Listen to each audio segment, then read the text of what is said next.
Grupo Chave Pedagógica apresenta a releitura do livro de Anne Frank para crianças do ensino fundamental do 1º ao 5º ano. Anne Marie Frank viveu em Amsterdã no período da Segunda Guerra Mundial. Nasceu no ano de 1929 na Alemanha, na cidade de Frankfurt. Sua irmã Margot era cerca de 3 anos mais velha. Seu pai era Otto Frank e sua mãe Edith Frank. Em junho de 1942, seu pai entrou na livraria Dimick e comprou um diário vermelho xadrez para dar a ela no seu 14º aniversário. Anne completou 14 anos, ganhou um diário, flores, um jogo chamado Câmara Escura, doces, um jogo de paciência, um broche, livros e dinheiro. Ela ficou muito feliz. Durante alguns dias não escreveu nada, pois quis pensar seriamente na finalidade de seu diário. Pensou que mais tarde ninguém acharia interessante os desabafos de uma garota de 14 anos. Só tinha pais simpáticos e bons, uma irmã de 16 anos, muitos conhecidos que chama de amigos, uma legião de admiradores que fazia todas as suas vontades e tios e tias muito simpáticos. Descreve que tem uma casa bela e que a única coisa que lhe falta é uma amiga, e que fará de conta que sua grande amiga é o diário a quem lhe dá o nome de Kitty. A partir de 1940 foi acabando os bons tempos. Veio a guerra, a seguir a rendição de Holanda e a entrada dos alemães e das leis ditatoriais e com isso a miséria. Para os judeus, os obrigavam a usar estrela de Davi nas roupas como meio de identificação. Foram obrigados a entregar as bicicletas, não os deixavam usar bondes e muito menos os automóveis. Só podiam fazer compras em lojas judaicas e em horários reduzidos. Não era permitido sair da rua após as 8 da noite e nem sequer ficar no quintal ou em outros lugares. Não podiam praticar nenhum tipo de esporte. As crianças judias eram obrigadas a frequentar escolas judaicas unicamente. Sua irmã Margot foi convocada para a guerra e com isso tiveram que partir para o desconhecido. Se mudaram para um esconderijo no anexo secreto da empresa onde o pai trabalhava. Junto com sua família também foram a família Van Damme, também judeus que se juntaram ao anexo e puderam receber ajuda com comida e outros materiais necessários. Depois de muito pensar, receberam mais um hóspede que acabou sendo instalado no quarto de Anne, o Sr. Albert do Seu. Ela se sentia muito triste e solitária no anexo, pois discutia muito com a mãe, se sentindo incompreendida e tinha uma vivência muito conturbada com os outros moradores. Certo dia foram ao sótão e descobriram que havia ratos e com isso deixaram um gato de um dos moradores para devorá-los. O rádio que eles ouviam teve que ser entregue na recolhida, do qual era o único meio de saber das notícias do mundo externo por meio dele, mas conseguiram outro inferior no mercado negro. Em julho, o anexo foi invadido e, como não acharam nada que valesse a pena, foram para o andar de cima, onde levaram dinheiro do caixa, talões de cheque e cupons de 150 quilos de açúcar. Todos ficaram muito aflitos e preocupados. O porto de Amsterdã foi terrivelmente destruído, gerando mais de 200 mortes e centenas de feridos. No dia seguinte, escutaram no rádio que Mussolini renunciou o poder à Itália, levando a acreditar que politicamente tudo ia bem, pois na Itália proibiram o partido fascista e o povo e os soldados lutam contra ele, e isso leva um pouco mais de esperança para as famílias.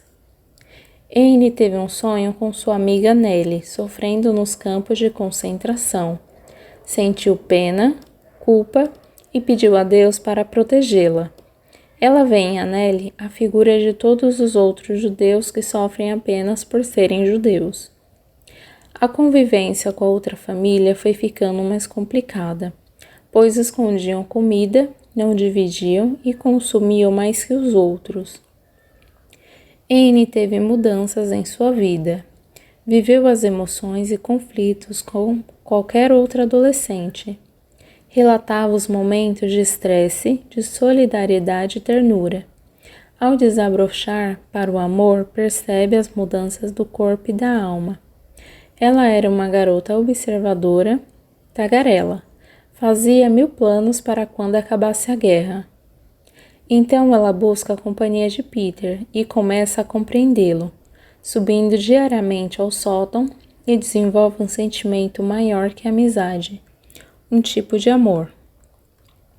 Após passar 1 ano e meio escondidos, relata que sente muita vontade de sair para fora, respirar o ar de verdade, dançar, assobiar, andar de bicicleta, ver o mundo, gozar de sua juventude, ser livre. Diz que não é invejosa, mas quando escuta falar da vida normal de algumas pessoas, sente saudade de outros tempos e vontade de voltar a ser como era antes.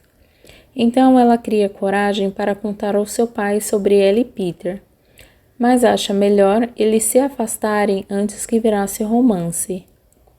Em abril de 1944, o anexo sofre um novo atentado, sendo invadido por um casal que não obteve sucesso e foram embora.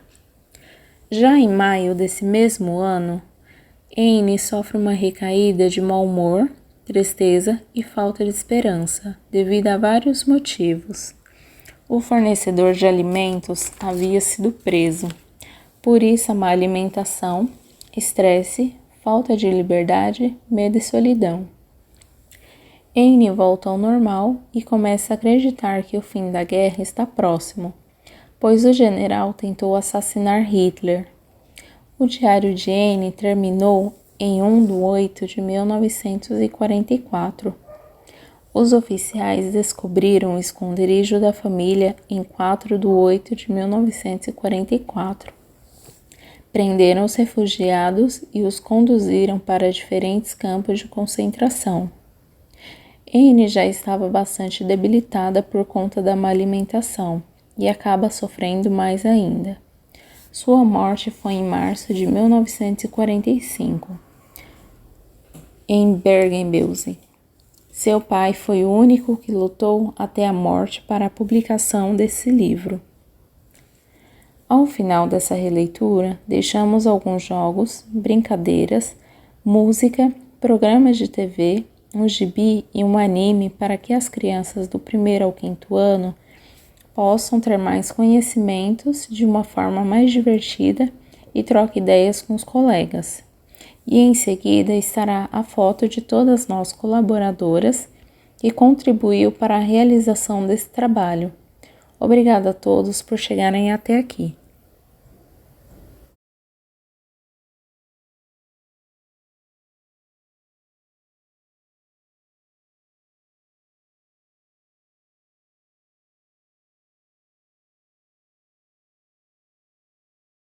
Cabelinho na testa e um bigodinho que parece mosca, só cumprimenta levantando o braço. Palhaço, quem é que usa cabelinho na testa e um bigodinho que parece mosca, só cumprimenta levantando o braço. Palhaço, quem tem o G que representa a glória, quem tem o V que ficará na história, com seu sorriso que nos dá prazer.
Uma parte dos sobreviventes do Holocausto veio reconstruir a vida aqui no Brasil.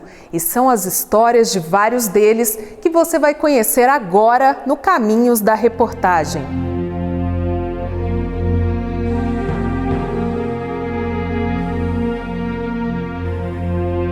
A ideia das alemães era que nenhum judeu iria sobreviver à presença deles. Feroz.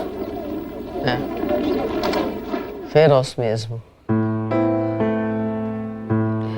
Olha, da comunidade judaica holandesa, 80% foi eliminado.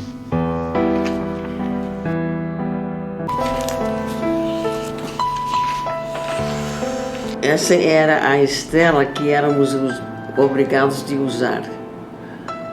Assim, num casaco. Isso foi em Amsterdã. A minha família foi só eu que sobreviveu. Essa é Anne Frank e essa sou eu. Antes da guerra, Nanette foi colega de escola de Anne Frank, a menina judia que ficou famosa por escrever um diário no período em que viveu em um esconderijo com a família, antes de ser levada para o campo de concentração. Lá, as duas se reencontraram. Muito emocionante, né? Porque jamais pudéssemos pensar que nós iríamos se encontrar. Mas ela não sobreviveu. Poucos sobreviveram. E depois o pai dela, o Otto, veio me ver quando eu voltei. Eu fiquei com muito dó dele, porque, no final das contas, a filha dele não conseguiu sobreviver enquanto eu estava vivo.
Olá.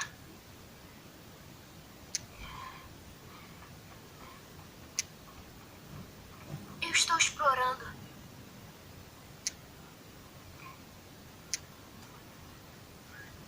O que está fazendo? Nós construímos uma nova choupana.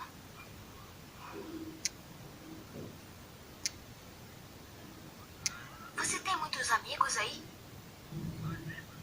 Poucos. Mas brigamos muito. É por isso que eu gosto de vir pra cá. Eu posso ficar sozinho. Eu sou o Bruno. Shmuel. O quê? Eu sou o Shmuel. É o seu nome? Nunca vi ninguém com esse nome. Eu também nunca vi ninguém chamado Bruno. Mas Shmuel. Ninguém se chama Shmuel.